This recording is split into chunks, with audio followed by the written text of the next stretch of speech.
الحمد لله نحمده ونستعينه ونؤمن به ونتوكل عليه ونعوذ بالله من شرور أنفسنا ومن سيئات أعمالنا من يهده الله فلا مضل له ومن يضلل فلا هادي له وأشهد أن لا إله إلا الله وحده لا شريك له وأشهد أن محمدا عبده ورسوله أرسله بالحق بشيرا ونذيرا أما بعد فإن خير الحديث كتاب الله وخير الهدي هدي محمد صلى الله عليه وآله وسلم وشر الأمور محدثاتها وكل محدثة بدعة وكل بدعة ضلالة وكل ضلالة في النار. فأعوذ بالله من الشيطان الرجيم. بسم الله الرحمن الرحيم. يا أيها الذين آمنوا اتقوا الله حق تقاته ولا تموتن إلا وأنتم مسلمون. يا أيها الناس اتقوا ربكم الذي خلقكم من نفس واحدة وخلق منها زوجها وبث منهما رجالا كثيرا ونساء واتقوا الله الذي تساءلون به والأرحام إن الله كان عليكم رقيبا. يا أيها الذين آمنوا اتقوا الله وقولوا قولا سديدا يصلح لكم أعمالكم ويغفر لكم ذنوبكم ومن يطع الله ورسوله فقد فاز فوزا عظيما. میرے محترم اسلامی بھائیوں، تمام قسم کی تعریف، بڑائی، عظمت و کبریائی اس اللہ وحدہ لا شریک کے لیے ہے جو ہم سب کا خالق اور مالک ہے۔ بعدہ صلاۃ والسلام کا نزول ہو تمام انبیاء پر، خصوصاً اس ذات مقدسہ مطہرہ مبرکہ پر جن کا نام اسم گرامی جناب عربی شفیع المذنبین خاتم المرسلین محمد الرسول اللہ صلی اللہ علیہ وآلہ وسلم ہے۔ میرے محترم بھائیوں، آج کے اس خطبہ جمعہ میں ہم اللہ تبارک و تعالیٰ کی توفیق سے اور اس کے فضل اور مہربانی سے انشاءاللہ حرمین شریفین کے فضائل اور ان کا مقام و مرتبہ اس عنوان پر کچھ باتیں بتائیں گے۔ اللہ سے دعا ہے کہ اللہ تبارک و تعالیٰ ہم تمام کو بار بار حرمین شریفین کی زیارت کرنے کی توفیق عطا فرمائے، آمین یا رب۔ میرے محترم بھائیوں، حرمین شریفین اس کا مطلب ہے وہ دو حرم جو بڑے ہی مقدس ہیں، بڑے ہی بابرکت ہیں اور بڑے ہی حرمت والے ہیں، جن سے مراد مکہ المکرمہ اور مدینہ المنورہ ہے۔ میرے محترم بھائیوں، سب سے پہلے مکہ المکرمہ یہ وہ شہر ہے جس شہر کو بسانے کا خود اللہ تبارک و تعالیٰ نے حکم دیا ہے، اور اللہ رب العالمین نے اس شہر کو اسی دن سے مبارک بنایا ہے، اسی دن سے مقدس اور حرم بنایا ہے جس دن اللہ تبارک و تعالیٰ نے آسمانوں اور زمینوں کو پیدا فرمایا ہے۔ اور اللہ رب العالمین نے اس شہر کی بنیاد رکھنے کے لیے اپنے سب سے مقرب اور معزز نبی سیدنا ابراہیم علیہ السلام کا انتخاب فرمایا، اور اس مقدس شہر میں سب سے مقدس نبی امام الانبیاء، امام کائنات، خاتم النبیین، رحمت للعالمین محمد رسول اللہ صلی اللہ علیہ وسلم کو اللہ تبارک و تعالیٰ نے مبعوث فرمایا، اور کتابوں میں سب سے مقدس ترین کتاب قرآن مجید کو اللہ تبارک و تعالیٰ نے اسی مقدس شہر میں نازل فرمایا۔ میرے محترم بھائیوں، اللہ رب العالمین نے اس شہر مکہ کو اپنے کلام پاک میں مختلف ناموں سے خطاب فرمایا ہے۔ کبھی اللہ تبارک و تعالیٰ نے اس شہر کو مکہ کہا تو کبھی اللہ تبارک و تعالیٰ نے اسے بکہ کہا، کبھی ام القریٰ کہا تو کبھی البلد الامین کہا. مختلف ناموں سے اللہ تبارک و تعالیٰ نے اس شہر کو خطاب فرمایا ہے. اور حقیقت یہ ہے کہ اللہ کے نبی محمد رسول اللہ صلی اللہ علیہ وسلم اس شہر کے ہونے کی وجہ سے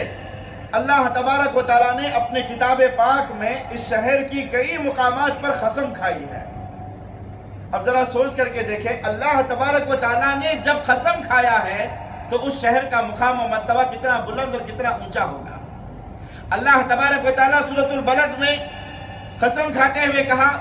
لا اقسم بهذا البلد وانت حل بهذا البلد. اے محمد کریم صلی اللہ علیہ وسلم، میں اس شہر مکہ کی قسم کھاتا ہوں.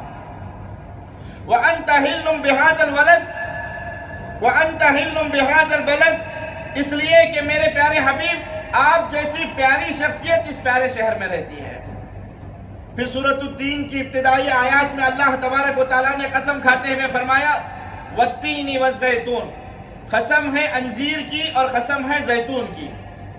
اس سے مراد فلسطین کی سرزمین ہے اور بیت المقدس کا علاقہ ہے، جہاں پر اس وقت اس زمانے میں یہ دو پھل بہت زیادہ پائے جاتے تھے. اور اسی مقام پر اللہ تبارک و تعالیٰ نے اپنے پیارے نبی حضرت موسیٰ علیہ السلام کو، حضرت عیسیٰ علیہ السلام کو نبوت سے سرفراز فرمایا. اس کے بعد اللہ تبارک و تعالیٰ نے طور سینا کی قسم کھاتے ہوئے فرمایا وہ طور سینا کی قسم. یہ وہ طور سینا ہے، یہ وہ مبارک پہاڑ ہے جہاں پر اللہ تبارک و تعالیٰ نے حضرت موسیٰ علیہ السلام کو نبوت اور رسالت کا تاج ان کے سر پر رکھا. پھر اللہ تبارک و تعالیٰ نے کہا وَهَذَا الْبَلَدِ الْأَمِينَ.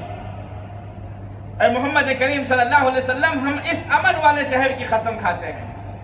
اللہ نے اس شہر مکہ کی قسم کھائی جس کی فاران کی چوٹیوں سے محمد رسول اللہ صلی اللہ علیہ وسلم کے سر مبارک پر اللہ تبارک و تعالیٰ نے نبوت اور رسالت کا تاج رکھا. میرے محترم بھائیوں، اس مقدس شہر کے مقام مرتبے کو جاننے کے لیے آپ اندازہ کر سکتے ہیں کہ اللہ تبارک و تعالیٰ نے اپنے سب سے عظیم اور مقدس گھر خانہ کعبہ کو اس شہر میں آباد فرمایا ہے. مسلم شریف میں نبی کریم صلی اللہ علیہ وسلم نے فرمایا کہ روئے زمین پر اللہ تبارک و تعالیٰ کی عبادت کے خاطر سب سے پہلا گھر جو بنا، روئے زمین پر اللہ تبارک و تعالیٰ کی عبادت کے خاطر بنائے جانے والا سب سے پہلا گھر وہ خانہ کعبہ ہے. اس کے بعد ابراہیم علیہ السلام نے بیت المقدس کی تعمیر فرمائی. خانہ کعبہ کی تعمیر اور بیت المقدس کی تعمیر کے درمیان 40 سال کا فرق ہے. میرے محترم بھائیوں، خانہ کعبہ یہ وہ گھر ہے، یہ وہ اللہ کا مقدس و مکرم گھر ہے جسے اللہ تبارک و تعالیٰ نے اپنا گھر کہا. اور اپنے کلام پاک میں فرمایا فَلْيَعْبُدُوا رَبَّ هَذَا الْبَيْتِ. لوگوں کو چاہیے کہ وہ اس گھر کے رب کی عبادت کریں، اس گھر کے رب کی عبادت کریں. میرے محترم بھائیوں، ذرا سوچ کر کے دیکھیں، جس گھر کو اللہ تبارک و تعالیٰ اپنا گھر کہے، جس گھر کو اللہ تبارک و تعالیٰ اپنی طرف منسوب کرے، اس گھر کا مقام کتنا اونچا ہوگا، کتنا اعلیٰ ہوگا، کتنا ہی اس گھر کا مقام بلند ہوگا. ذرا سوچ کر کے دیکھیں. میرے محترم بھائیوں، یہ وہ گھر ہے جس گھر کی نشاندہی خود اللہ تبارک و تعالیٰ نے فرمائی. اللہ تبارک و تعالیٰ فرماتا ہے وَإِذْ بَوَّأْنَا لِإِبْرَاهِيمَ مَكَانَ الْبَيْتِ. وہ وقت بھی ہے جب ہم نے ابراہیم علیہ السلام کو اپنے اس گھر کی نشاندہی فرمائی. اللہ رب العالمین کے نشاندہی کے بعد ابراہیم علیہ السلام نے اللہ تبارک و تعالیٰ کے بتائے ہوئی بنیاد پر بنیاد رکھ کر کے خانہ کعبہ کی تعمیر فرمائی. میرے محترم بھائیوں، اس شہر مکہ کے لیے ابراہیم علیہ السلام نے کئی دعائیں مانگی ہیں. سورہ ابراہیم کی آیت نمبر 37 میں اللہ تبارک و تعالیٰ ابراہیم علیہ السلام کی دعا کا تذکرہ کرتے ہوئے فرماتا ہے ربنا انی اسکنت من ذریتی بواد غیر ذی زرع عند بیتک المحرم. اللہ تبارک و تعالیٰ نے فرمایا، ابراہیم علیہ السلام نے دعا کیا، اے اللہ میں نے اپنے گھر والوں کو، اپنے بیوی اور بچے کو ایسی وادی میں لے جا کر کے بسایا ہوں جہاں پر زندگی نام کی کوئی چیز نہیں ہے، جہاں پر گھاس پھوس تک نہیں ہے. میرے محترم بھائیوں، غور کریں، لوگ اپنے بیوی بچوں کو ایسی جگہ پر لے جا کر کے بساتے ہیں، ایسے شہر یا ایسی وادی میں لے جا کے بساتے ہیں جہاں پر نہریں بہتی ہیں، جہاں پر سرسبز و شادابی ہوتی ہے، جہاں پر ہریالی ہوتی ہے، جہاں پر ہر چیز بڑے ہی آسانی کے ساتھ دستیاب ہوتی ہے۔ ایسے جگہ پر لے جا کر کے بسانا ہر انسان پسند کرتا ہے، لیکن قربان جاؤ ابراہیم علیہ السلام کی ذات گرامی پر ابراہیم علیہ السلام نے اللہ تبارک و تعالیٰ کے حکم پر اپنی بیوی اور اپنے بچے کو، اپنے لخت جگر، اپنی پیاری بیوی اور اپنے لخت جگر حضرت اسماعیل علیہ السلام کو ایسی جگہ پر لے جا کر کے بسایا، ایسی وادی میں بسایا جہاں پر زندگی نام کی کوئی چیز نہیں تھی، جو جگہ بالکل غیر ذی زرع تھی، جہاں پر ہریالی نہیں، جہاں پر شادابی نہیں، کچھ بھی نہیں، ایسی جگہ پر ابراہیم علیہ السلام نے لے جا کر کے اپنے بیوی اور بچے کو بسایا۔ کیوں بسایا؟ ربنا لیقیموا الصلاۃ، فرمایا کہ اے اللہ اس سے غرض صرف یہی ہے کہ اللہ وہ تیرے گھر کی رکھوالی کرے اور نمازوں کو قائم کرے۔ میرے محترم بھائیو، اس کے بعد ابراہیم علیہ السلام نے دعا کیا فَاجْعَلْ أَفْئِدَةً مِّنَ النَّاسِ تَهْوِي إِلَيْهِمْ۔ جب خانہ کعبہ مکمل بن کر کے تیار ہو گیا، خانہ کعبہ کی تعمیر مکمل ہو گئی، ابراہیم علیہ السلام نے اللہ سے دعا فرمایا فَاجْعَلْ أَفْئِدَةً مِّنَ النَّاسِ تَهْوِي إِلَيْهِمْ، اے اللہ تو لوگوں کے دلوں کو اس گھر کی طرف مائل کر دے۔ ابراہیم علیہ السلام نے اللہ سے یہ دعا فرمایا کہ اللہ لوگوں کے دلوں میں مکہ، اہل مکہ اور خانہ کعبہ کی محبت کو ڈال دے، تاکہ لوگ اس گھر کی طرف کھینچتے ہوئے چلے آئیں، اس گھر کی طرف کھینچتے ہوئے چلے آئے۔ میرے محترم بھائیو، اللہ کے لیے بتائیں، اللہ کے لیے بتائیں، لوگوں کے اللہ کے لیے بتائیں کہ آج کون سا ایسا مسلمان ہوگا جس کے دل میں مکہ مکرمہ، مدینہ منورہ یا خانہ کعبہ یا مسجد نبوی کی محبت نہ بسی ہوئی ہو۔ ہر مسلمان، حتیٰ کہ ایسا مسلمان جس نے کبھی نماز تک نہیں پڑھا ہوگا، لیکن وہ یہ دل میں خواہش و تمنا رکھتا ہے کہ مرنے سے پہلے میں ضرور خانہ کعبہ کی زیارت کروں اور مدینہ منورہ کو اپنے آنکھوں سے دیکھوں۔ یہ ہر مسلمان کی خواہش ہوتی ہے۔ یہ ابراہیم علیہ السلام کی دعاؤں کا سرمایہ ہے، ابراہیم علیہ السلام کی یہ دعاؤں کا نتیجہ ہے جو ہمارے دلوں کے اندر اللہ تبارک و تعالیٰ نے خانہ کعبہ اور مسجد نبوی کی محبت کو ڈال دیا ہے۔ میرے عزیز ساتھیوں، پھر اس کے بعد ابراہیم علیہ السلام نے کہا وَارْزُقْهُم مِّنَ الثَّمَرَاتِ، اے اللہ تو اہل مکہ کو پھلوں کے ذریعے روزی عطا فرما لَعَلَّكُمْ تَشْكُرُونَ، تاکہ وہ تیرے شکر گزار بندے بن جائیں۔ پھر اس کے بعد سورہ بقرہ کی آیت نمبر 126 میں اللہ تبارک و تعالیٰ ابراہیم علیہ السلام کی دعاؤں کا تذکرہ کرتے ہوئے فرماتا ہے، ابراہیم علیہ السلام نے دعا کرتے ہوئے فرمایا وَإِذْ قَالَ إِبْرَاهِيمُ رَبِّ اجْعَلْ هَٰذَا بَلَدًا آمِنًا، ابراہیم علیہ السلام نے دعا کیا اے اللہ تو اس شہر مکہ کو امن و امان والا شہر بنا، امن و امان والا شہر بنا۔ میرے محترم بھائیو، آپ کو اس بات کا علم ہونا چاہیے، یہ جو امن ہے، یہ امن غذا سے بھی زیادہ ضروری چیز ہے، غذا سے بھی زیادہ ضروری ہے، کیونکہ جس ملک میں امن نہ ہو اس ملک کے اندر کوئی چیز باقی نہیں رہتی۔ اگر آپ چاہیں تو عراق کی حالت دیکھیے، سیریا کی حالت دیکھیے، فلسطین کی حالت دیکھیے، جب کسی ملک سے امن ختم ہو جاتا ہے تو وہاں سے تمام چیزیں خود بخود چھن جاتی ہیں، حتیٰ کہ روٹی روزی بھی وہاں سے ختم ہو جاتی ہے۔ اسی لیے ابراہیم علیہ السلام نے اللہ سے دعا کیا رب اجعل ھذا بلدا آمنا، اے اللہ تو اس شہر کو امن و امان والا شہر بنا، امن و امان والا شہر بنا۔ اور اس کے بعد فرمایا وارزق اہلہ من الثمرات من آمن باللہ والیوم الآخر، اور اے اللہ اس شہر مکہ میں جو لوگ تجھ پر ایمان لاتے ہیں اور آخرت کے دن پر ایمان رکھتے ہیں تو انہیں رزق عطا فرما۔ لیکن میرے محترم بھائیوں، قربان جاؤ اللہ تبارک و تعالیٰ کی رزاقیت پر، اللہ تبارک و تعالیٰ نے فرمایا وَمَنْ كَفَرْ، اے ابراہیم تم تو صرف مومنوں کے لیے دعا کرتے ہو، رزق کے لیے دعا کر رہے ہو، تم صرف مومنوں کی خیر کے لیے دعا کر رہے ہو، میرا رزق تو کافروں کے لیے بھی ہے، میرا رزق تو کافروں کے لیے بھی ہے، تم مومنوں کے لیے دعا کر رہے ہو، میں تو کافروں کو بھی رزق عطا کروں گا۔ میرے محترم بھائیو، اللہ تبارک و تعالیٰ کی رزاقیت ہے۔ اللہ نے فرمایا وَمَنْ كَفَرْ، اے ابراہیم علیہ السلام مجھے جو مانتا ہے میں اسے بھی رزق عطا کرتا ہوں، اور جو مجھے نہیں مانتا میں اسے بھی رزق عطا کرتا ہوں۔ میری رزاقیت مومنوں کے لیے بھی ہے اور کافروں کے لیے بھی ہے۔ یہ اللہ تبارک و تعالیٰ کی شان ہے، جو اللہ تبارک و تعالیٰ اپنے ماننے والوں کو بھی رزق عطا کرتا ہے اور اپنے نہ ماننے والوں کو بھی اللہ تبارک و تعالیٰ رزق عطا کرتا ہے۔ پھر میرے محترم بھائیوں، یہ شہر مکہ اللہ تبارک و تعالیٰ کے نزدیک، اور یہ شہر مکہ اللہ تبارک و تعالیٰ کے پاس سب سے محبوب شہر ہے۔ اللہ تبارک و تعالیٰ کی سرزمین میں سب سے زیادہ محبوب اور پسندیدہ شہر اگر کوئی ہے تو وہ شہر مکہ ہے۔ اللہ شہر مکہ سے بے انتہا محبت کرتا ہے، حتیٰ کہ اللہ کے نبی امام الانبیاء، امام کائنات رحمت للعالمین محمد رسول اللہ صلی اللہ علیہ وسلم بھی اس شہر مکہ سے بے حد محبت کرتے تھے۔ آپ علیہ السلام مکہ مکرمہ میں پیدا ہوئے۔ آپ کا بچپن، آپ کا لڑکپن، آپ کی جوانی، عمر کے 53 بہاریں آپ صلی اللہ علیہ وسلم نے مکہ مکرمہ کے اندر گزارے۔ آپ علیہ السلام جب کفار و مکہ کے ظلم و تشدد سے پریشان ہو کر اللہ تبارک و تعالیٰ کے حکم پر، اللہ تبارک و تعالیٰ کے حکم سے مکہ کو چھوڑ کر کے مدینہ کی طرف ہجرت کر رہے تھے، عبداللہ بن عدی رضی اللہ تعالیٰ عنہ کہتے ہیں کہ میں نے مقام حزورہ میں اللہ کے رسول صلی اللہ علیہ وسلم کو دیکھا۔ اللہ کے رسول صلی اللہ علیہ وسلم ہجرت کی رات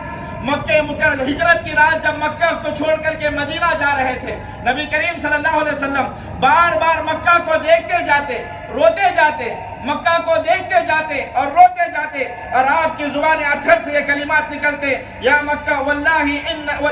انکی لخیر ارض اللہ واحب ارض اللہ الی اللہ عز وجل ولولا انی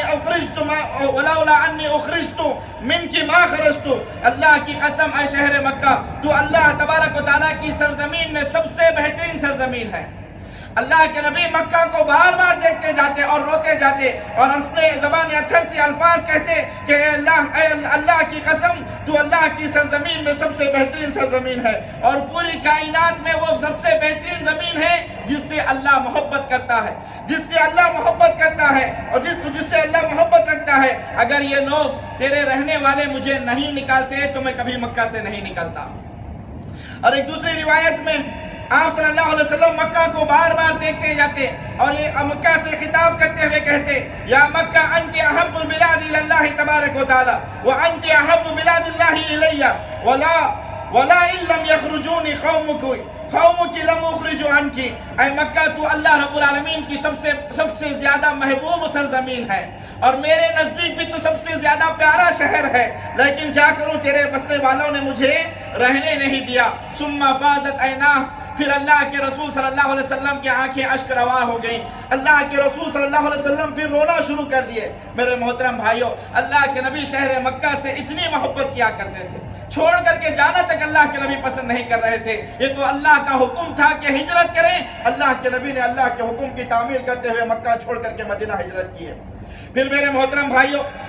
آپ علیہ السلام اللہ تبارک و تعالیٰ کے حکم کے ملنے کے بعد مکہ مکرمہ سے جب مدینہ منورہ کی طرف رخصت ہوئے تو اللہ رب العالمین نے مسلمانوں کے لیے اس وقت قبلہ بیت المقدس کو بنایا ہوا تھا۔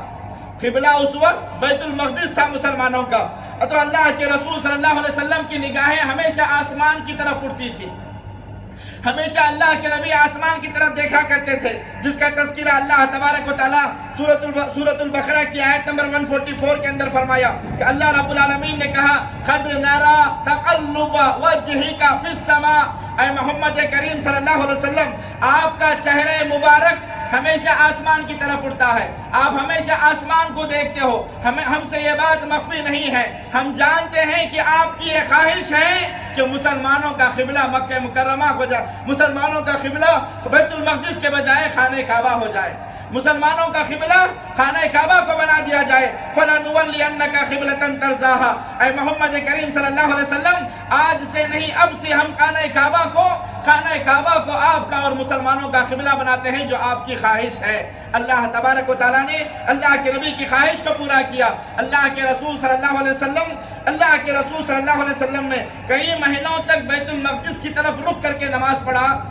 پھر اللہ کے نبی کی یہ خواہش تھی کہ خانہ کعبہ کو مسلمانوں کا قبلہ بنایا جائے، تو اللہ تبارک و تعالیٰ نے اللہ کے نبی کی خواہش کو پورا فرمایا۔ تو میرے محترم بھائیوں، اللہ تبارک و تعالیٰ کا سب سے مقدس اور عظیم گھر خانہ کعبہ اس شہر مبارک میں آباد ہے، اور مسلمانوں کا یہ مسلمانوں کے لیے قیامت کی صبح تک اس کو قبلہ بنا دیا گیا ہے۔ اس شہر کا یہ اعزاز ہے، اس شہر کی یہ فضیلت ہے، اس شہر کو اللہ تبارک و تعالیٰ کی جانب سے عطا کردہ یہ نعمتیں ہیں جو اللہ نے عطا فرمایا ہے۔ میرے محترم بھائیوں، اللہ تبارک و تعالیٰ نے خانہ کعبہ کو اللہ تبارک و تعالیٰ نے امن کا گہوارہ قرار دیا ہے،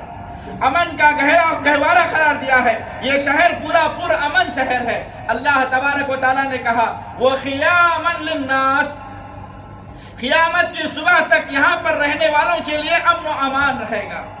امن و امان رہے گا، لوگ امن کے ساتھ اس شہر کے اندر رہیں گے۔ بعض مفسرین نے اس کی تفسیر میں یہ بھی بیان فرمایا ہے، کہا کہ جب تک شہر مکہ ہے اور جب تک شہر مکہ میں خانہ کعبہ موجود ہے، جب تک شہر مکہ میں خانہ کعبہ آباد ہے، اس وقت تک یہ دنیا بھی آباد ہے، اور جس دن خانہ کعبہ کو مٹا دیا جائے گا اس دن اللہ تبارک و تعالیٰ اس دنیا کو بھی مٹا دے گا، اس دنیا کو بھی مٹائے گا۔ تو اس دنیا کی بقا خانہ کعبہ کی بقا سے ہے۔ شہر مکہ کی وجہ سے اللہ تبارک و تعالیٰ نے اس دنیا کو، اس شہر مکہ کی آباد ہے تو یہ دنیا بھی آباد ہے۔ میرے عزیز ساتھیوں، یہ وہ مقام ہے، یہ وہ مقدس مقام ہے، یہ وہ مقدس سرزمین ہے، یہ وہ مقدس سرزمین ہے کہ اگر یہاں پر کوئی ظلم کرتا ہے، یہاں پر شہر مکہ میں شہر مکہ میں خانہ کعبہ میں حدود حرم میں اگر کوئی شخص کسی پر ظلم و زبردستی کرتا ہے، ظلم و تشدد کرتا ہے، اگر اس شہر کے اندر الحاد و بے دینی کو پھیلانے کی کوشش کرتا ہے، لوگوں کو دین سے منحرف کرنے کی کوشش کرتا ہے، تو اللہ تبارک و تعالیٰ کا یہ وعدہ ہے، اللہ تبارک و تعالیٰ فرماتے ہیں کہ ہم اسے سخت سزا دیں گے، سخت سزا دیں گے۔ یہ اللہ نے سورۃ الحج کی آیت نمبر 25 کے اندر فرمایا، کہا وَمَن يُرِدْ فِيهِ بِإِلْحَادٍ بِظُلْمٍ نُذِقْهُ مِنْ عَذَابٍ عَلِيمٍ، جو یہاں پر بے دینی پھیلاتا ہے یا کسی طرح کی بدماشی کرتا ہے یا ظلم و تشدد کرتا ہے یا لوگوں کو دین سے منحرف کرنے کی کوشش کرتا ہے، اللہ نے کہا نُذِقْهُ مِنْ عَذَابٍ عَلِيمٍ، تو ہم اسے دردناک عذاب چکائیں گے۔ میرے محترم بھائیوں، یہ بات مخفی نہیں ہے، دنیا والوں نے دیکھا بھی ہے،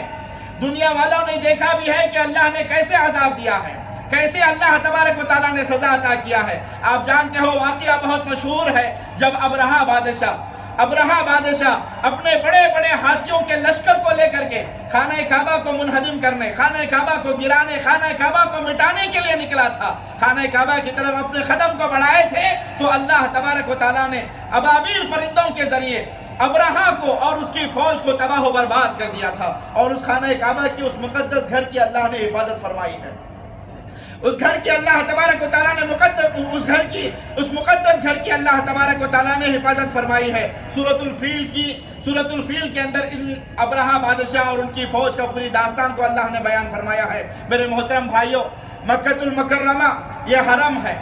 حرم کے معنی عزت والا، حرم کے معنی مقدس، حرم کے معنی بابرکت۔ یہ اللہ تبارک و تعالیٰ نے اس شہر کو عزت والا بنایا ہے، عزت والا بنایا ہے، اسی لیے کعبۃ اللہ کو، خانہ کعبہ کو مسجد حرام کہا جاتا ہے، یعنی بڑی عزت والی مسجد،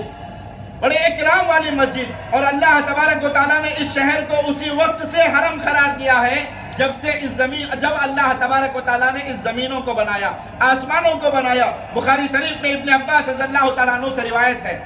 نبی کریم صلی اللہ علیہ وسلم نے فرمایا ان هذا البلد حرمه الله تعالی یوم خلق السماوات والارض، لوگوں اس شہر کو اللہ تبارک و تعالیٰ نے اسی وقت سے مقدس، مکرم اور حرم بنایا ہے جس وقت اللہ تبارک و تعالیٰ نے آسمانوں اور زمینوں کو پیدا فرمایا۔ اس کے بعد اللہ کے رسول نے یہ بات بھی بیان فرمائی، کہا کہ فَهُوَ حَرَامٌ بِحُرْمَةِ اللَّهِ تَعَالَى إِلَى يَوْمِ الْقِيَامَةِ، لوگوں یہ اللہ تبارک و تعالیٰ کی عزت کی وجہ سے قیامت کی صبح تک یہ شہر عزت والا ہے، باعزت ہے۔ اللہ تبارک و تعالیٰ کے حرم قرار دینے کی وجہ سے قیامت کی صبح تک یہ گھر حرم ہی رہے گا، یہ شہر مکہ حرم ہی رہے گا۔ حتیٰ کہ اللہ کے نبی نے فرمایا وَإِنَّهُ لَمْ يَحِلَّ الْقِتَالُ فِيهِ لِأَحَدٍ قَبْلِ، مجھ سے پہلے اور میرے بعد قیامت کی صبح تک قیامت کی صبح تک بھی کسی شخص کے لیے اس کے اندر لڑائی کرنا، جنگ کرنا، جھگڑا کرنا اللہ نے اس کو حرام قرار دیا۔ مجھ سے پہلے کا مطلب اللہ کے رسول صلی اللہ علیہ وسلم، نبی کریم صلی اللہ علیہ وسلم فتح مکہ کے وقت جب مکہ کے اندر داخل ہوئے تو اللہ تبارک و تعالیٰ نے کچھ گھڑیوں کے لیے اس کو حلال قرار دیا تھا۔ کچھ گھڑیوں کے لیے اللہ نے اسے حلال قرار دیا، لیکن اس کے بعد اب یہ قیامت تک کے لیے حرام ہی ہے، کسی کے لیے اس مقدس مقام میں لڑائی کی اجازت نہیں ہے۔ پھر میرے محترم بھائیوں، اللہ کے رسول صلی اللہ علیہ وسلم نے واضح الفاظ میں اس بات کو بھی بیان فرمایا، لا یعضد شوکہ، یہاں کے جو کانٹے دار درخت ہیں ان کو اکھاڑا نہیں جائے گا۔ حدود حرم میں جو کانٹے دار درخت ہیں ان کو اکھاڑا نہیں جائے گا۔ اور پھر اللہ کے رسول صلی اللہ علیہ وسلم نے یہ بات بھی بیان فرمائی اور کہا وَلَا يُنَفَّرُ صَيْدُهُ، اور یہاں پر اگر کوئی شکاری جانور آ جائے، حدود حرم میں اگر کوئی شکاری جانور آ جائے جسے عموماً لوگ شکار کرتے ہیں، اگر وہ جانور حدود حرم کے اندر آ جاتا ہے تو اللہ کے نبی نے فرمایا اسے شکار نہیں کیا جائے گا۔ یعنی یہ شہر، یہ مقام ان کے لیے بھی امن کی جگہ ہے جس طریقے سے انسانوں کے لیے امن کی جگہ ہے، انسانوں کے ساتھ ساتھ ان جانوروں کے لیے بھی امن کی جگہ ہے۔ حتیٰ کہ اللہ کے رسول صلی اللہ علیہ وسلم نے فرمایا وَلَا يَلْتَفِتُ لُقْطَتَهُ إِلَّا مَنْ عَرَّفَهَا، اگر کوئی چیز آپ کو راستے میں گری پڑی ملتی ہے، مکے میں حدود حرم میں اگر کوئی چیز آپ کو راستے میں گری پڑی ملی ہے اس کا اٹھانا بھی حرام ہے، اس کا اٹھانا بھی حرام ہے۔ اگر آپ راستے میں جا رہے ہیں، اگر آپ کو کسی کا پرس گرا ہوا ملا، پیسے گرے ہوئے ملے، موبائل گرا ہوا ملا، تو اللہ کے نبی نے فرمایا کہ اس کو اٹھایا نہیں جائے گا، اس کو اٹھایا نہیں جائے گا الا من عرفها۔ پھر اللہ کے نبی نے اس بات کو بھی واضح کر دیا اگر کسی کی نیت یہ ہے، نیت صاف ہے کہ یہ جو چیز یہاں پر پڑی ہوئی ملی ہے اس چیز کو میں اس تک پہنچاؤں جس کا یہ حق ہے، یعنی جس کی یہ چیز ہے میں اس تک پہنچاؤں، اگر اس نیت سے آدمی لیتا ہے یا پھر ایسے جگہ پر میں لے جا کر کے پہنچاؤں جہاں پر اس چیز کی حفاظت ہو سکتی ہے یا اس کے حقدار کو یہ چیز اسے واپس مل سکتی ہے، کیونکہ اگر میں یہیں پر چھوڑ دوں گا تو ہو سکتا ہے کہ کوئی حرامی اٹھا لے، ہو سکتا ہے کہ کوئی غلط نیت والا اس کو اٹھا کر کے سلف کر دے۔ اگر کوئی آدمی صحیح نیت کے ساتھ کہ اس کو اس کے حقدار تک پہنچائے اس نیت سے اٹھاتا ہے تو اس کے لیے جائز ہے، نہیں تو اس چیز کو اٹھانا بھی حرام ہے۔ اللہ کے نبی نے یہاں تک فرمایا وَلَا يُقْتَلَ خَلَاهُ، اور یہاں پر یہاں کی گھاس کو بھی نہیں اکھاڑا جائے گا۔ حدود حرم میں جو گھاس ہے اس گھاس کو بھی اکھاڑنا حرام ہے۔ اللہ کے نبی نے اللہ کے نبی نے فرمایا اس گھاس کو بھی نہیں اکھاڑا جائے گا سوائے اصغر گھاس کے۔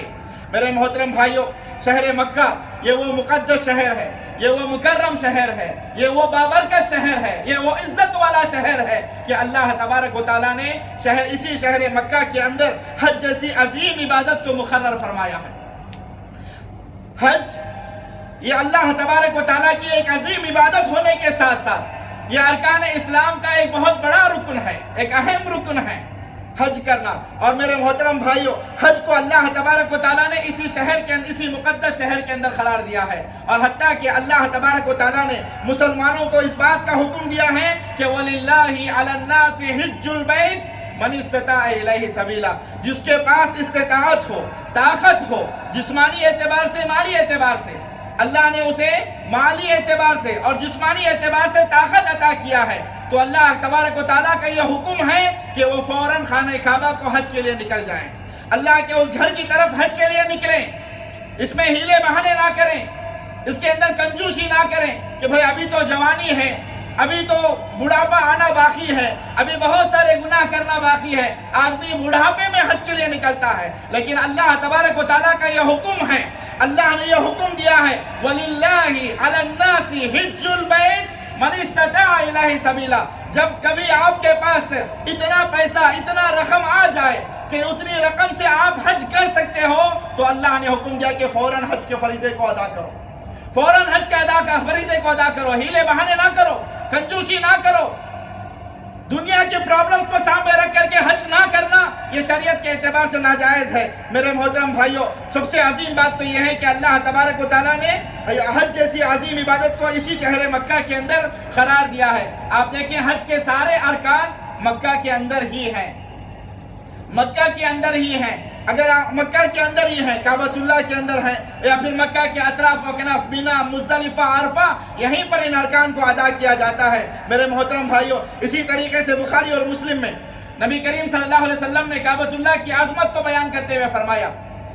کہ صلاۃ فی مسجد الحرام خیر من 100,000 صلاۃ فیما سوا۔ اگر کوئی شخص مسجد حرام میں یعنی خانہ کعبہ میں ایک نماز کو ادا کرتا ہے، ایک نماز پڑھتا ہے، تو اللہ کے رسول صلی اللہ علیہ وسلم نے فرمایا دیگر مسجدوں کے مقابلے میں اسے 1,00,000 نمازوں کا اللہ تبارک و تعالیٰ اجر و ثواب عطا فرمائے گا۔ میرے محترم بھائیوں، 1,00,000 نمازیں، آپ کی پوری زندگی اگر آپ نمازیں پڑھتے رہیں گے تو 1,00,000 نہیں ہو پائیں گے، 1,00,000 نہیں ہو پائیں گے، لیکن خانہ کعبہ میں ایک نماز کا ادا کرنا اللہ تبارک و تعالیٰ 1,00,000 نمازوں کا اجر و ثواب عطا فرماتا ہے۔ تو کتنے خوش نصیب ہیں وہ لوگ جو خانہ کعبہ کے اندر اپنی نمازوں کو ادا کرتے ہیں۔ میرے محترم بھائیوں، اسی طریقے سے ترمذی شریف میں حسن درجے کی یہ روایت ہے، نبی کریم صلی اللہ علیہ وسلم نے فرمایا اگر کوئی شخص خانہ کعبہ کا طواف کرتا ہے، خانہ کعبہ کے ساتھ چکر لگاتا ہے، تو اسے ایک گردن آزاد کرنے کا اللہ تبارک و تعالیٰ اجر و ثواب عطا فرماتا ہے۔ میرے محترم بھائیوں، یہ اللہ کے رسول صلی اللہ علیہ وسلم کی تعلیمات ہے، یہ تعلیمات ہے اللہ کے رسول صلی اللہ علیہ وسلم کی کہ یہ مکہ امن کا گہوارہ ہے، مکہ یہ ثواب کی جگہ ہے، مکہ کی یہ عظمت ہے کہ اللہ تبارک و تعالیٰ نے اللہ کے رسول نے فرمایا کہ اگر کوئی بندہ یہاں پر نماز پڑھتا ہے تو دیگر مسجدوں کے مقابلے میں 1,00,000 نمازوں کا ثواب ملے گا۔ اگر کوئی بندہ خانہ کعبہ کا طواف کرتا ہے تو اسے ایک گردن اللہ تبارک و تعالیٰ کی راہ میں آزاد کرنے کا اجر و ثواب ملے گا۔ اگر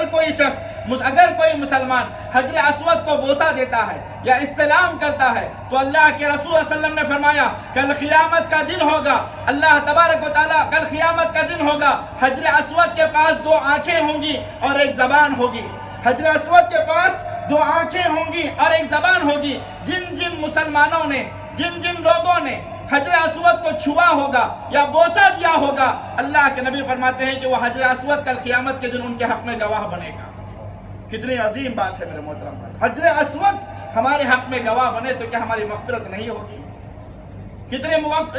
خوش نصیب ہیں وہ لوگ جو حج اور عمرے کے ارکان کو ادا کیے، حج اور عمرے کے ارکان کو ادا کیے ہوئے ہیں۔ اسی طریقے سے ترمذی شریف میں اسی طریقے سے اللہ کے رسول صلی اللہ علیہ وسلم نے فرمایا حجر اسود یہ جنت کے یاقوت میں سے ایک یاقوت ہے، جنت کے موتیوں میں سے ایک موتی ہے۔ یہاں تک کہ اللہ کے نبی نے حجر اسود کے متعلق فرمایا کہ حجر اسود اور مقام ابراہیم، حجر اسود اور مقام ابراہیم یہ جنت کے عظیم پتھروں میں سے ایک پتھر ہے، عظیم پتھروں میں سے ایک پتھر ہے، بس اللہ تبارک و تعالیٰ نے ان کی روشنی کو ضائع کر دیا ہے، ان کی روشنی کو چھپا دیا ہے۔ اگر اللہ ان کی روشنی کو اگر ظاہر کرتا یا کھول دیتا تو پوری دنیا روشن ہو جاتی، پوری دنیا چمکدار ہو جاتی۔ پھر حجر اسود کے متعلق اللہ کے رسول صلی اللہ علیہ وسلم نے یہاں تک فرمایا کہ حجر اسود یہ ایک جنت کا پتھر ہے جو دودھ سے زیادہ سفید تھا، لیکن انسانوں کے گناہوں نے اسے کالا کر دیا ہے، جو لوگ وہاں پر عمرے کے لیے جاتے ہیں، حج کے لیے جاتے ہیں یا وہاں جا کر کے طواف کرتے ہیں، طواف کرتے کرتے وہ لوگ حجر اسود کو بوسہ دیتے ہیں، اللہ کے نبی نے فرمایا جو شخص حجر اسود کو بوسہ دے گا یا استلام کرے گا یا طواف یا عمرے کی نیت سے جا کر کے حجر اسود کو دور سے اشارہ کرے گا، اللہ کے رسول صلی اللہ علیہ وسلم فرماتے ہیں کہ یہ حجر اسود اس کے گناہوں کو کھینچ لیتا ہے، یہ جب آسمان سے اترا، جنت سے اترا تھا تو بالکل دودھ سے زیادہ سفید تھا، لیکن لوگوں کے گناہوں نے اسے کالا کر دیا ہے۔ میرے محترم بھائیوں، اس شہر کی عظمت کا کیا کہنا، سنن ترمذی کی روایت ہے، حسن درجے کی حدیث ہے، نبی کریم صلی اللہ علیہ وسلم نے فرمایا قیامت کے دن سب سے پہلے جس جگہ سے مردوں کو اٹھایا جائے گا یا سب سے پہلے جس جگہ سے لوگ خبروں سے اٹھیں گے وہ مکہ مکرمہ اور مدینہ منورہ ہے، مکہ مکرمہ اور مدینہ منورہ ہے۔ یہاں تک اللہ کے نبی نے فرمایا کہ سب سے پہلے میری خبر پھٹے گی، اس کے بعد ابو بکر صدیق رضی اللہ تعالیٰ عنہ کی خبر پھٹے گی، اس کے بعد عمر فاروق رضی اللہ تعالیٰ عنہ کی خبر پھٹے گی، اس کے بعد بقیع والوں کی خبریں پھٹیں گی، اس کے بعد اہل مکہ کے قبرستان کی خبریں پھٹیں گی، اس کے بعد اللہ کے نبی نے فرمایا کہ پھر میں ان تمام کے ساتھ حشر کے اندر اٹھایا جاؤں گا۔ حشر کے اندر اٹھایا جاؤں گا تو سب سے پہلے اللہ تبارک و تعالیٰ مکہ اور مدینہ والوں کی خبروں سے لوگوں کو نکالے گا کل قیامت کے دن۔ میرے محترم بھائیوں، یہ کچھ مکے کے فضائل تھے، اسی طریقے سے کچھ مدینہ کے بھی فضائل کو بیان کر کے میں بات کو ختم کرتا ہوں مختصر طور پر۔ ان باتوں کو بھی غور سے سنیں۔ جس طریقے سے مکہ المکرمہ حرم ہے، ایسے ہی مدینہ المنورہ بھی حرم ہے۔ جس طریقے سے مکہ مکرمہ حرم ہے، ایسے ہی مدینہ منورہ بھی حرم ہے۔ اللہ کے نبی محمد رسول اللہ صلی اللہ علیہ وسلم اللہ تبارک و تعالیٰ کے حکم سے اس مقدس شہر کی طرف ہجرت فرمایا۔ وہاں پر آپ صلی اللہ علیہ وسلم 10 سال تک رہے۔ مدینہ منورہ میں آپ صلی اللہ علیہ وسلم 10 سال تک رہے۔ مکہ مکرمہ میں اللہ کے رسول صلی اللہ علیہ وسلم نے 53 سال زندگی گزاری، 53 سال زندگی گزاری۔ یہاں مدینہ منورہ میں اللہ کے رسول صلی اللہ علیہ وسلم 10 سال تک رہے اور ان 10 سال میں آپ صلی اللہ علیہ وسلم اس مبارک شہر سے کئی جنگیں لڑی اور اللہ کے نبی نے مدینہ منورہ کو اسلامی ریاست بنایا، اسلامی مرکز بنایا اور یہیں سے اللہ کے رسول صلی اللہ علیہ وسلم نے پورے عرب پر قبضہ جمایا، پورے عرب پر مسلمانوں کو قبضہ دلایا اور اللہ کے نبی نے مدینہ منورہ کو اسلامی مرکز بنا کر کے اللہ کے رسول صلی اللہ علیہ وسلم نے صحابہ اکرام کو اس دین کی دعوت و تبلیغ کے لیے یہاں سے پوری دنیا کے اندر بھیجا۔ یہی وجہ ہے کہ آج ان صحابہ کی قد و کاوش کی وجہ سے آج ہم مسلمان ہیں اور اسی مسلمانیت کے ہونے کے ناطے ہم اس مسجد میں جمع ہیں۔ تو یہی وہ مقدس شہر ہے، اس شہر میں اللہ کے رسول صلی اللہ علیہ وسلم کی وفات ہوئی اور یہیں پر اللہ کے رسول صلی اللہ علیہ وسلم دفن ہوئے اور قیامت کے دن آپ علیہ السلام اسی مقدس شہر سے اٹھائے جائیں گے۔ میرے محترم بھائیوں، اس مقدس اور بابرکت شہر کے بھی کئی نام ہیں۔ جس طریقے سے مکہ مکرمہ کے کئی نام تھے، اللہ نے کئی ناموں سے انہیں خطاب کیا، ایسے ہی مدینہ منورہ کے بھی کئی ایک نام ہیں۔ آپ صلی اللہ علیہ وسلم کی ہجرت کر کے جانے سے پہلے اس شہر کا نام مدینہ منورہ نہیں تھا بلکہ یثرب تھا۔ اللہ کے رسول صلی اللہ علیہ وسلم مدینہ ہجرت کرنے کے بعد اللہ کے نبی نے اس شہر کا نام مدینہ رکھا۔ اسی طریقے سے اس شہر کا ایک نام الدار والایمان بھی ہے اور ایک نام الطابہ بھی ہے اور ایک نام دار الہجرہ بھی ہے اور ایک نام طیبہ بھی ہے۔ اور اللہ کے رسول صلی اللہ علیہ وسلم نے فرمایا یہ مدینہ وہ پاک بستی ہے، یہ مدینہ یہ وہ پاک شہر ہے، یہ وہ پاک سرزمین ہے۔ اس سرزمین پر اگر کوئی فاسق آتا ہے، اگر کوئی فاجر آتا ہے، اگر کوئی گنہگار آتا ہے، اگر کوئی بری نیت لے کر کے آتا ہے تو مدینہ اس شخص کو اپنے اندر سے ایسے ہی نکال دیتا ہے جس طریقے سے بھٹی میں لوہے کو اگر ڈالو گے تو بھٹی سے لوہے کا میل نکل جاتا ہے، سونے چاندی کو اگر ڈالو گے تو سونے چاندی کا میل نکل جاتا ہے، ایسے ہی گندی خصلت والے لوگ یہاں سے نکل کر کے چلے جاتے ہیں۔ یہ اللہ تبارک و تعالیٰ کا کرم ہے اس مدینہ منورہ پر۔ یہاں تک کہ اللہ کے رسول صلی اللہ علیہ وسلم نے فرمایا، مسلم شریف کی حدیث ہے، ان ابراہیم حرم مکہ ودعا لأہلہا، اللہ کے نبی ابراہیم علیہ السلام نے مکہ کو حرم قرار دیا اور ان کے رہنے والوں کے لیے اللہ کے نبی ابراہیم علیہ السلام نے دعائیں فرمائی۔ اللہ کے نبی محمد رسول اللہ صلی اللہ علیہ وسلم فرماتے ہیں وَإِنِّي حَرَّمْتُ الْمَدِينَةَ، اور میں مدینے کو حرم قرار دیتا ہوں۔ ابراہیم علیہ السلام نے مکے کو حرم قرار دیا، اللہ کے نبی نے مدینہ کو حرم قرار دیا اور اللہ کے نبی نے یہاں تک فرمایا مَا بَيْنَ لَابَتَيْهَا، مدینہ یہ جو بستی ہے پہاڑوں کے درمیان ہے۔ آپ دیکھیں اس کے دائیں جانب بھی ایک پہاڑوں کا سلسلہ لگا ہوا ہے، بائیں جانب بھی پہاڑوں کا سلسلہ لگا ہوا ہے۔ اللہ کے نبی نے واضح الفاظ میں فرمایا مَا بَيْنَ لَابَتَيْهَا، ان دونوں پہاڑوں کے درمیان جتنی بھی جگہ ہے یہ ساری کی ساری حرم کی جگہ ہے۔ یہاں سے کوئی کانٹے دار درخت نہیں اکھاڑا جائے گا، یہاں پر یہاں پر اگر کوئی شکار جانور آ جائے تو اس کا شکار نہیں کیا جائے گا۔ اللہ کے نبی نے اس سے منع فرمایا ہے۔ اور نبی کریم صلی اللہ علیہ وسلم نے جس طریقے سے ابراہیم علیہ السلام نے اہل مکہ کے لیے، مکہ کے رہنے والوں کے لیے دعائیں کی، اسی طریقے سے اللہ کے نبی محمد رسول اللہ صلی اللہ علیہ وسلم نے اہل مدینہ میں رہنے والوں کے لیے بھی دعائیں کی۔ اللہ کے رسول صلی اللہ علیہ وسلم کی دعاؤں میں سے کچھ دعائیں یہ ہیں، اللہ کے نبی نے دعا کیا، فرمایا اللہم حبب الینا المدینہ کحبنا مکہ او اشد منہا۔ اللہ کے نبی نے کہا کہ اے اللہ، جس طریقے سے مکہ ہمیں محبوب تھا، مکہ ہمیں پیارا تھا، اسی طریقے سے مدینے کو بھی ہمیں چہیتا بنا دے، مدینہ کو بھی ہمارے لیے چہیتا بنا دے، بلکہ مکے سے زیادہ محبت تو ہمارے دلوں کے اندر مدینے کی ڈال دے۔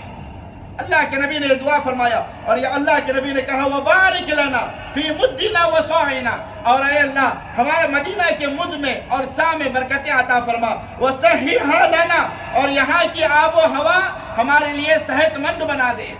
میرے محترم بھائیوں، آپ کو اس کا علم ہونا چاہیے کہ مدینہ یہ بیماریوں کی بستی تھی ایک وقت میں۔ اللہ کے نبی کے آنے سے پہلے یہاں پر بے شمار بیماریاں پائے جاتے تھے، وہاں کی آب و ہوا بیماریوں سے ملوث تھی، حتیٰ کہ اللہ کے رسول صلی اللہ علیہ وسلم کے صحابہ کرام رضوان اللہ علیہم اجمعین جب مکہ چھوڑ کر کے مدینہ آئے تو کئی صحابہ کرام اتنا سخت بیمار ہو گئے کہ وہ قریب المرگ ہو گئے، قریب الموت ہو گئے۔ اللہ کے نبی نے پھر دعا کیا کہ وصححھا لنا، اے اللہ تو ان بیماریوں کو ہم سے دور کر دے، مکہ کو صحت یاب ہوا نصیب فرما دے۔ پھر اللہ کے نبی نے فرمایا وانخلہمھا الی الجحفہ، اور یہاں کی گرمی اور یہاں کی بیماریوں کو اللہ تو مقام جحفہ کی طرف منتقل کر دے۔ اور پھر اللہ کے نبی نے دعا کیا اللہم اجعل بالمدینہ ضعفی ما جعلت بمکہ من البرکہ، اے اللہ جتنی مکہ میں برکت ہے، جتنی مکہ میں برکت ہے اس سے ڈبل برکتیں تو مدینہ کے اندر عطا فرما دے۔ اور اس کا اثر آج بھی آپ دیکھ سکتے ہو، یہ اللہ کے نبی کی دعاؤں کا نتیجہ ہے کہ مدینہ کے اندر بے شمار برکتیں موجود ہیں۔ مدینہ میں بے شمار اللہ نے مدینہ کو اللہ نے برکتوں سے بھر دیا ہے، اور یہ قیامت کی صبح تک یہ مدینہ برکتوں والا ہی رہے گا۔ اسی طریقے سے اور دو باتیں بتا کر کے بات کو ختم کرتا ہوں۔ جو لوگ مدینہ میں رہتے ہیں، جو لوگ مدینہ المنورہ میں رہتے ہیں، ان کی بھی کچھ الگ ہی فضیلت ہے۔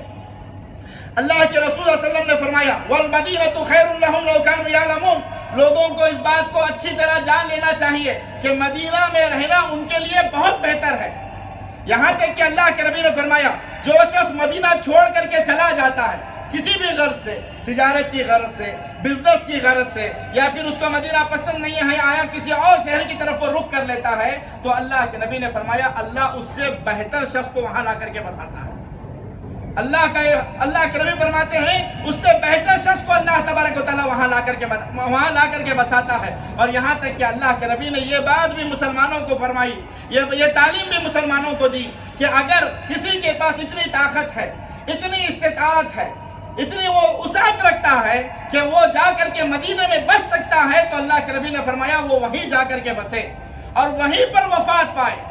وہیں پر بسے، وہیں پر وفات پائے۔ اس کی فضیلت کیا ہوگی؟ آپ صلی اللہ علیہ وسلم نے فرمایا من استطاع ان یموت بالمدینہ فلیمت فیہا، تم میں سے جو شخص طاقت رکھتا ہے کہ وہ مدینہ کے اندر مرے، مدینہ میں وفات پائے، تو اسے چاہیے کہ وہ مدینہ کے اندر مرے۔ اس کی فضیلت یہ ہوگی کہ فإنی اشفع لمن یموت فیہا، لمن یموت فیہا، قیامت کے دن میں اس شخص کی شفاعت کروں گا، اس شخص کو سفارش کر کے جنت میں داخل کروں گا جو مدینہ منورہ کے اندر مرے گا۔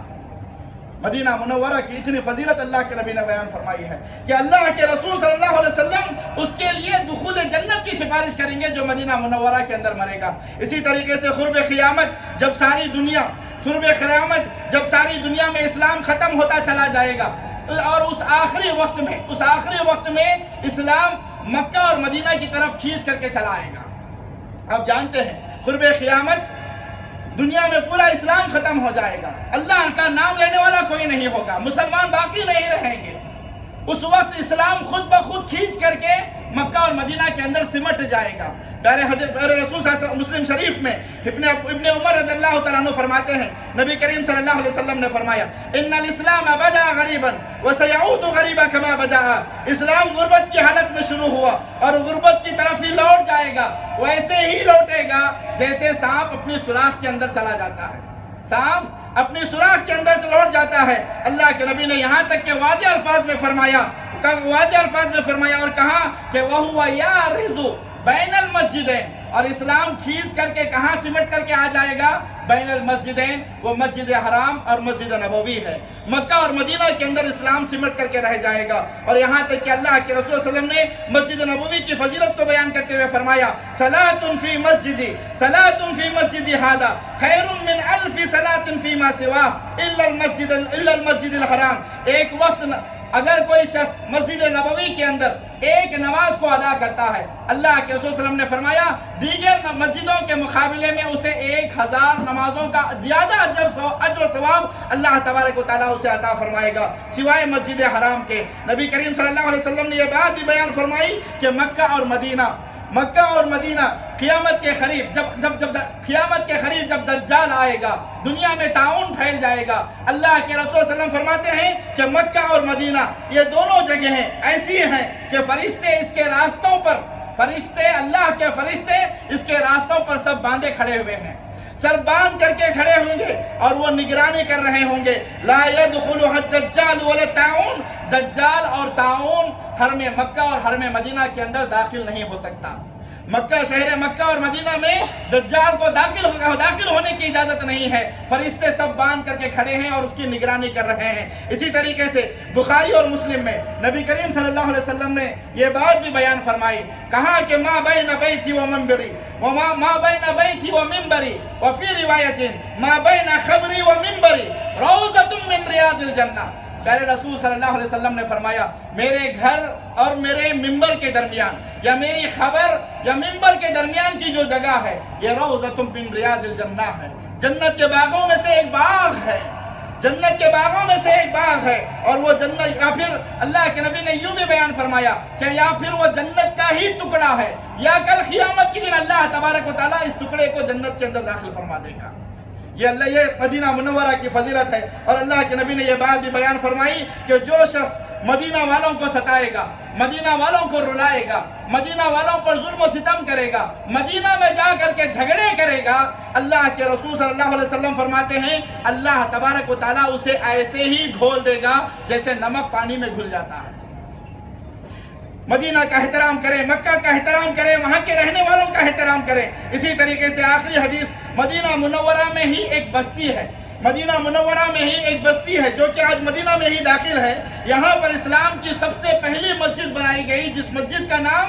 مسجد قباء ہے۔ اللہ کے رسول صلی اللہ علیہ وسلم نے فرمایا، بخاری اور مسلم کی حدیث ہے، من تطہر فی بیتہ ثم اتى مسجد قباء فصلى فیہ صلاۃ کان لہ کاجر عمرہ، جو شخص اپنے گھر میں وضو کر کے آتا ہے اور پھر مسجد قباء میں وہاں پہنچ کر کے کوئی بھی نماز پڑھتا ہے، چاہے وہ فرض نماز ہو، سنت نماز ہو، نفل نماز ہو، کوئی بھی ایک نماز کو پڑھتا ہے تو اللہ کے رسول صلی اللہ علیہ وسلم نے فرمایا اس ایک نماز کی وجہ سے اللہ تبارک و تعالیٰ اسے مکمل ایک عمرے کا ثواب عطا فرمائے گا۔ تو میرے محترم بھائیوں، یہ مکہ مکرمہ اور مدینہ منورہ کی عظمت ہے، یہ فضیلت ہے، یہ مقام و مرتبہ ہے جو اللہ اور اس کے رسول صلی اللہ علیہ وسلم نے بیان فرمایا ہے۔ ہمیں بھی چاہیے کہ ہم مکہ اور مدینہ کی عزت کریں، اپنے دلوں کے اندر اس کے خاطر، ان کے رہنے والوں کے خاطر محبت کو پیدا کریں، اور جس کے پاس بھی مال ہو، دولت ہو، اللہ نے وسعت عطا فرمائی ہے، استطاعت عطا فرمائی ہے، تو موت آنے سے پہلے حج کے فریضے کو ادا کرو، عمرے کے فریضے کو ادا کرو، اللہ کے گھر کی زیارت کرو اور مسجد نبوی کی زیارت کرو۔ اللہ سے ہم دعا کرتے ہیں کہ اللہ تبارک و تعالی ہمیں بار بار مکہ المکرمہ اور مدینہ منورہ کی زیارت کرنے کی توفیق عطا فرمائے، یہاں پر حج و عمرہ کی کرنے کی توفیق عطا فرمائے، یہاں پر نمازیں ادا کرنے کی توفیق عطا فرمائے، اور ہر مسلمان کو زندگی میں کم سے کم ایک بار کعبۃ اللہ کی زیارت اور مسجد نبوی کی زیارت نصیب فرمائے۔ اقول قولی ھذا واستغفر اللہ لی ولکم ولسائر المسلمین من کل ذنب فاستغفروا واتوبوا الیہ انہ هو الغفور الرحیم، وصلی اللہ علی نبینا محمد وعلی آلہ وصحبہ وسلم۔